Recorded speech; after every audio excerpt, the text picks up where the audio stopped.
Karl Rove is with us. Okay, Karl, I've heard that expression before, paying their fair share. I mean, that goes back 30 years, doesn't it? Oh, it goes back 125 years to William Jennings Bryan in the 1896 campaign. Look, the top 1% pay 38% of the taxes in America. Maybe she ought to say what she thinks the top 1%'s fair share is of our tax burden. The bottom 50% of taxpayers pay virtually none of the tax burden, the income tax burden. So this is class warfare, and you know, with some people it'll have an appeal, but most people do not in America do not have a you know, hostility towards wealth. What they want to do is have a fair shot and have a growing economy. Trump, she opened herself up. Trump can go back at her and say, you know what, all we heard was the same thing we've been hearing for the last 8 years, more government spending, more government control, more government regulation. If you like that, what has happened over the last 8 years, go vote for her. But if you want to change, if you want an economy that is driven towards tax cuts, less regulation, and more jobs and more opportunity, then come with me. Okay.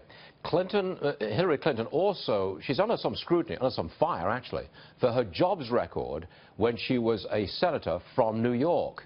She was unable to pass legislation that really added to jobs, certainly in upstate New York. She's being heavily criticized for that.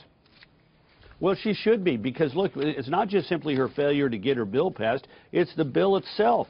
It's a worthy goal. Let's have more jobs. But what does it do? It takes money from some people in America who are working hard and building businesses and creating jobs and providing for their families in order to have government decide who the winners and losers ought to be. Look, she's in favor of you know, more crony capitalism. You know, the Obama administration gave us Solyndra.